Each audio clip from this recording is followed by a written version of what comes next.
An actor forces a pay raise off camera. A cliffhanger is filmed multiple ways so even the stars are kept in the dark. A character returns through a shower and rewrites reality. That's not a writer's fantasy. It's 10 real moves that made Dallas unstoppable. Stick around and we'll walk you through the miniseries that became a juggernaut, a ranch that was a real home, and a casting audition that was just a photo. The payoff, you'll see how the cast quietly engineered TV history. Before we move on, please take a moment to subscribe to the channel and like the video. Number 1, the miniseries that mutinied. Dallas wasn't ordered as a dynasty. It launched as a 5-part miniseries, a spring test meant to air and fade if numbers were soft. Then the cast hit South Fork for those first exterior days, and the energy shifted. They leaned into glances, pauses, and little jabs that weren't scripted, letting family sparks outrun the oil talk. Early ratings popped past expectations, so CBS started eyeing more. The split setup helped.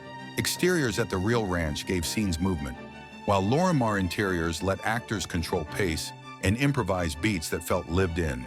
When the network slid Dallas onto Friday nights, viewers started planning around it. Off camera, the ensemble bonded, and that looseness showed on screen, convincing execs the engine could run long. 5 episodes became 356 because performances sold a universe. And that orbit around J.R., it didn't start at the center. Number 2, how a side character sees the throne. J.R. Ewing wasn't designed to steer the show, he was meant to orbit it. Early scripts spread attention across the family, giving J.R. sharp lines but limited weight. Then Larry Hagman started bending scenes. He slid in a grin before a threat, clipped a line to land a laugh, and stretched a silence until everyone else had to react. Writers noticed. By later seasons, plots stacked around J.R.'s deals and betrayals because Hagman's mix of humor and danger pulled focus. Off camera, he backed castmates, pushed for fair treatment, and acted like a floor captain. And that leadership bled into his authority on screen. Audiences responded, and the math locked in. Hagman is the only actor in every episode of the original run, 356 straight, which made his presence non-negotiable. A supporting role became the engine, and that leverage sets up our next standoff. Number 3, the cash-filled briefcase standoff. Production slammed into a wall. Hagman asked for a raise and said he'd stop showing up. With shooting days booked and crews on payroll, CBS couldn't freeze a hit. A public fight risked other stars lining up for more. So the workaround wasn't a press release, it was quiet money week by week. Reports say he was paid in cash per episode while lawyers reworked terms.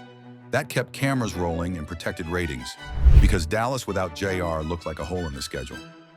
Back in the early 80s, networks faced cable creep, ad dollars on the line, and SAG strike threats that could stall sets overnight. Cliffhanger seasons made concessions even likelier. Hagman's brinkmanship worked. One actor held the lever and the network pulled. And that kind of leverage would soon feed a mystery the whole world wanted answered. Number 4, a mystery.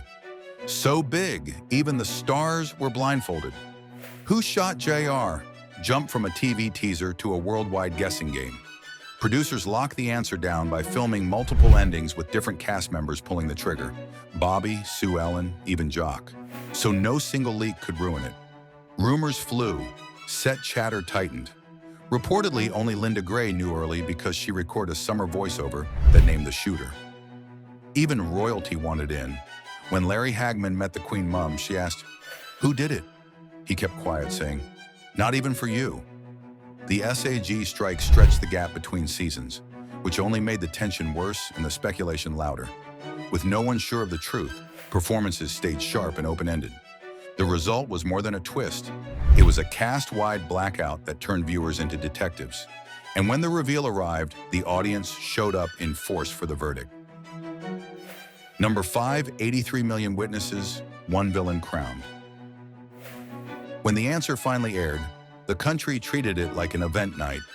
Offices talked about it all week, and living rooms went quiet at showtime because everyone wanted the same thing, the reveal. Could any payoff meet the noise around it? Over 83 million Americans tuned in, making it the second most watched US TV episode at the time.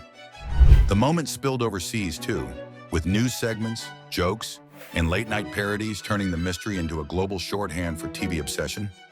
Kristen Shepard pulled the trigger, and the reveal didn't blunt JR's pull, it sharpened it. He stayed dangerous and charming, which kept Larry Hagman in the driver's seat. Viewers got closure without losing the magnet that brought them there. That ratings stamp proved audiences love suspense powered by performance, and the next twist would ask the cast to bend reality even further. Number 6, the shower that rewrote reality. Bobby Ewing dies in a car crash, and viewers push back hard. So how does he walk back into South Fork alive? You need a bold fix and a cast willing to sell it. Here's how it plays. Pamela wakes up, walks to the bathroom, and there's Bobby in the shower. The season you just watched, a dream. The idea, credited to Patrick Duffy's wife, Carlin Rosser, solved the logic not cleanly. Larry Hagman reportedly pushed for Duffy's return, and once Patrick stepped back in, the Hagman-Duffy-Linda Gray triangle snapped into place again. Fans split on the twist, but many welcomed the core family restored. Ratings held strong enough to justify the gamble, and the move showed how much sway the cast had over story turns. They didn't just accept the rewrite, they drove it, resetting canon in one morning scene and teeing up the next real-world complication. Number 7, South Fork was somebody's house. That sweeping ranch wasn't a set, it was a real family home in Parker, Texas. Shooting there meant exteriors only, and the crew had to work around homeowner schedules, weather, and access, which kept production nimble and the show's world grounded. Interiors moved to Lorimar stages, so the cast built a rhythm, hit the driveway and porches for scale, then carry that energy inside on set. Timing mattered. Entrances from the cars, walks across the lawn, and doorway pauses became tools, turning outdoor blocking into character beats. That mix, real grass underfoot, controlled interiors for dialogue, became part of the show's look. South Fork's fame outlived the series. The ranch turned into a tourist site and cultural landmark, reinforcing the brand the actors wore every week. By leaning into a living location, the cast sold a dynasty that felt local and huge at the same time, and the pushback proved it. Number 8, when real oilmen complained. Dallas glamorized oil wealth, and some real tycoons didn't love the look. They saw TV millionaires swimming in liquor and vendettas, and said it made the industry seem like a club for schemers and excess. Viewers couldn't turn away, which didn't help their case. We heard about industry grumbling and letters calling the show unfair. Meanwhile, the cast leaned into moral gray areas. They sharpened pauses during boardroom threats, let smiles linger after double crosses, and played power as a sport. Ratings climbed because those choices felt current with real business headlines. Here's a twist that mattered. The show leaned Dallas, not Houston. Dallas meant banking, finance, and paper deals, which let actors perform corporate brinkmanship, not just oil-field grit. That shift tightened the show's edge. The backlash ended up as proof. The fantasy worked so well, the real world flinched. Now about Lucy. Number 9, a teen playing grown-up. Charlene Tilton was just 17 when Dallas rolled out, yet Lucy Ewing came off older, sharper, and a little dangerous. Casting a teen in that lane could snap the illusion fast, unless the actor pushed past the page and filled in the gaps with presence. She did it with hustle first. Told she wasn't right, she kept showing up and even slipped onto the lot for 2 weeks to stake her claim. Then came the on-screen aging up. Sleek wardrobe, deliberate pauses on spicy lines, and a confident gaze that told you Lucy knew the room. Production had to thread network rules for under 18 performers. Limited hours, careful scene content, while still letting Lucy flirt with adult storylines. Tilton made it play. Younger viewers saw an entry point. Older viewers saw polish. And that brings us to a casting swing that started with a photograph. Number 10, the print ad that landed Sue Ellen. No audition room, no screen test. Linda Gray got in through a photograph, and that snapshot did the talking.